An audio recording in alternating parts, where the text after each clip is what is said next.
for somebody who's struggling with thinking of others, and because we're always concerned about the next paycheck or what does tomorrow look like, it's hard to think about other people when you are in a place where life is hard. So what are some clues, or what are some tips that you can offer to help bring your mindset back to thinking of others? It can be really tough to focus on other people when you're in, I call that scarcity mode, or when you're in starvation mode, right? The biggest piece of advice that I can give people in that place in life is, number one, it's not forever. You can't, you can stay there forever if you're a victim of your circumstances and you allow yourself to. But be a victor, not a victim. Don't allow that situation right then to define who you are, because it's not who you are.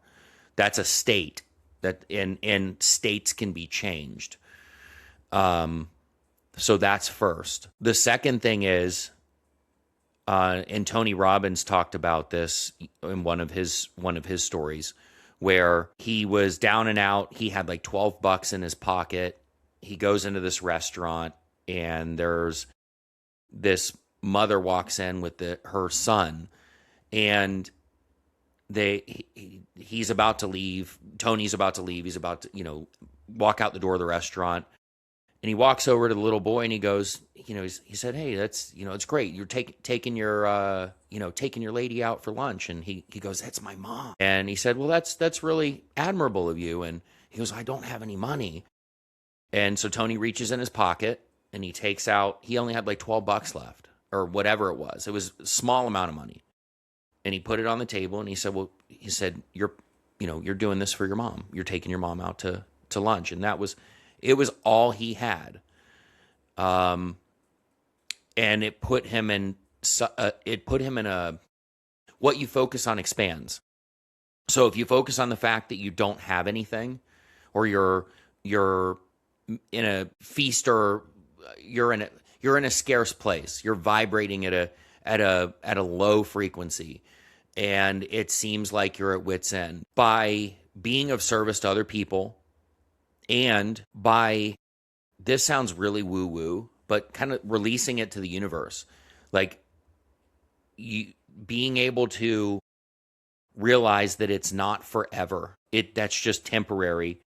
And doing things for other people without the expectation of receiving anything in return. Brian Buffini, one of my mentors, says that if you give it out in slices, it'll come back in loaves. So like with Tony giving what little money he had left to that little boy to buy lunch for he and his mom, it perpetuates this state of the universe will always give you back what you give it. So I'm a huge, I'm a big parable person, so like stories. And Dr. Wayne Dyer talks about how in one of his speeches, he talks about how if you go to, the ocean of abundance is infinite. You can go to it with a Mack truck or an eyedropper. And you could fill up the eyedropper with abundance, and you'd say, that's all I get for the day. Or you could fill the Mack truck up time and time again, and the ocean of abundance wouldn't go down a zillionth of an inch. So it's all there. It's just how you focus on it. Everything that you could ever want in life exists already. The problem is we get stuck in our current state, not realizing that it is a state and it can be changed at any moment. And it's all about where you put your focus. So how do we get out of it?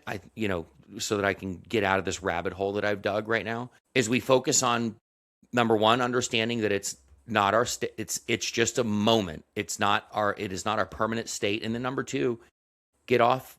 The law of attraction is supplemented by the law of Goya, which is get off your ass. Get off your ass and go be of service to other people. Go help other people. Because if you give that out in slices, it will come back in loaves. Jim Rohn talked about how you are paid in life in direct correlation to the value that you give to the world. So moral of the story is, you can't stay in that state if you are of enough value to the world, because it will just come back to you. Hopefully that makes sense, or not.